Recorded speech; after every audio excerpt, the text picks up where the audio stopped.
This is Robert. He's an interesting, yet strange young man. We watch as he sits alone, contemplating to himself. He's obviously troubled by something, yet I'm unsure if we'll ever find out what that is. But what are we really seeing here? He has an interesting haircut? Sure. Wears a golden watch that doesn't tick? Poser. And he wears old black boots with way too many cracks in them.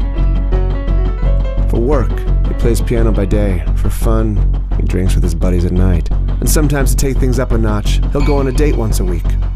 Or twice a week. Or 3 times a week.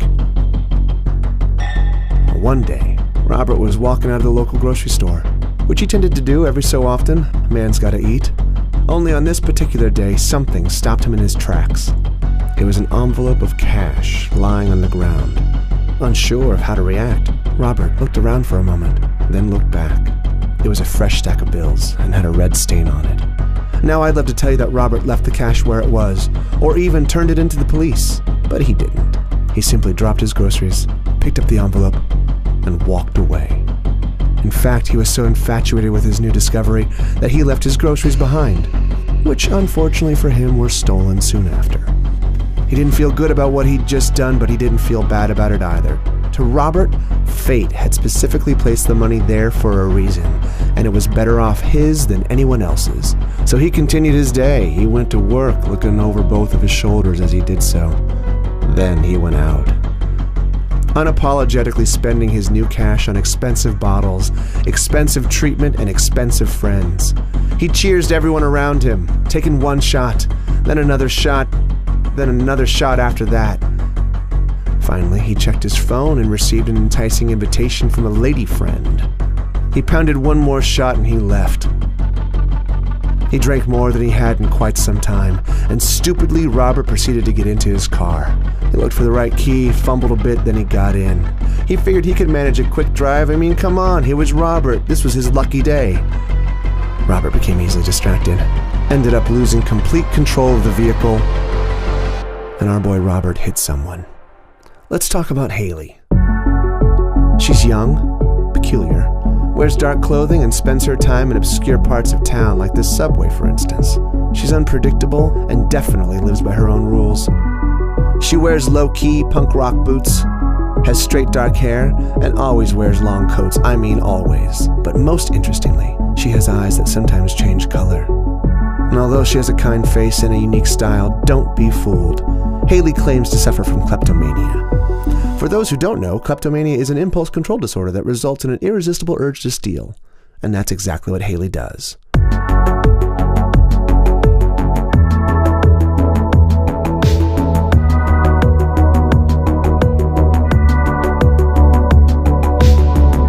Haley doesn't have many friends, nor does she really want any. At least that's what she tells herself. One day, Haley managed to steal a watch, a hairbrush, earrings, and a strawberry smoothie. Soon after, as she sipped on her stolen smoothie, Haley was feeling good about her successful robberies. It was just another regular day. That is, until she noticed something very odd.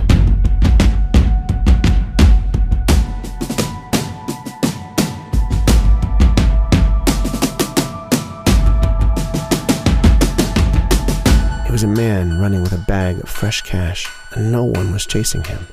Her thievery had company after all. Impulsively, she called the police. That's right. A girl who had just broken various laws herself just called the cops on this man. Was she a changed person? Or was she just protecting herself? Well, a few moments later, she came across 2 bags of groceries sitting on the ground. As it turns out, Haley hadn't changed at all.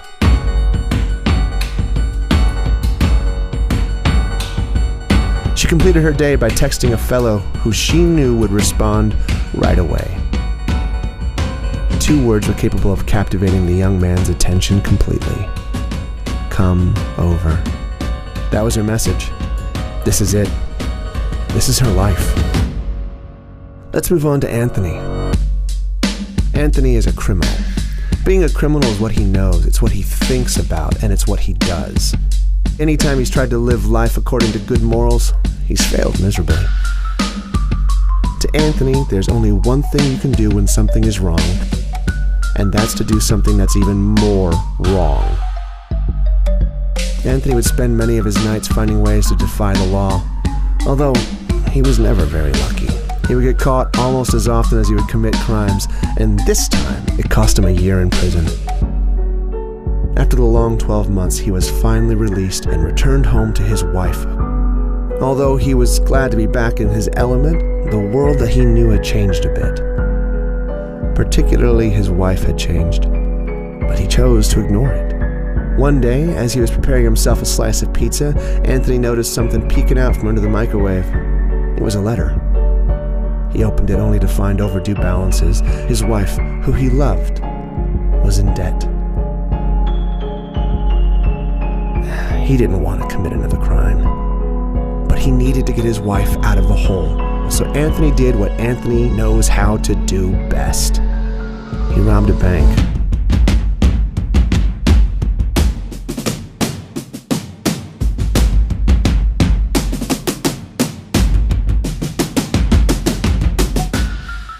All seemed to be going well, until suddenly an officer stopped him in his tracks, causing a stack of cash to drop on the ground. And that was it for Anthony. What about Brenda? This young woman thrives on her independence, yet she has sad eyes, an addictive personality, and feels trapped in a world that only she understands. She serves coffee by day, works as a hostess by night, and spends the rest of her day watching time go by as she waits for her husband to be released from prison. Eventually, Brenda did find herself a distraction. It was online gambling. She quickly became obsessed. One day, as she was washing a few dishes, Brenda received the call that her husband was coming home. Initially, Brenda was thrilled to see her husband again. Thrilled. And eventually, however, she grew uneasy. Things were different. A few days later, a large bill came in the mail. And as to be expected, Brenda's gambling addiction had quickly eaten into her savings. It had finally happened. Brenda was in debt. She decided to hide the letter so her husband wouldn't see. Brenda then grabbed her coat, her keys, and left. She walked around the city streets all day with no motive or destination. Things were supposed to be perfect again, but instead she was in debt. She didn't know what she was going to do. Lost in her thoughts, Brenda got into her car that night, and before she could even buckle up, Brenda got hit. So, what does all this mean? Let's recap. Had Brenda not been addicted to gambling, she wouldn't have been in debt. Had she not been in debt, Anthony wouldn't have been motivated to rob a bank. Had Anthony not robbed a bank, Haley wouldn't have called the police. Had Haley not called the police, Anthony wouldn't have dropped the cash. Had Anthony not dropped the cash, Robert never would have found it. Had Robert never found it, he would have never had a reason to celebrate and get drunk.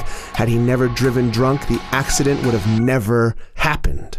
I think what I'm trying to say is, we are all inevitably connected in some way. Every single one of us, all over the world. What one person does affects another.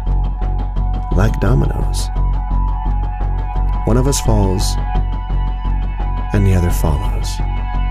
And this keeps going, and going, and going, until we've all fallen.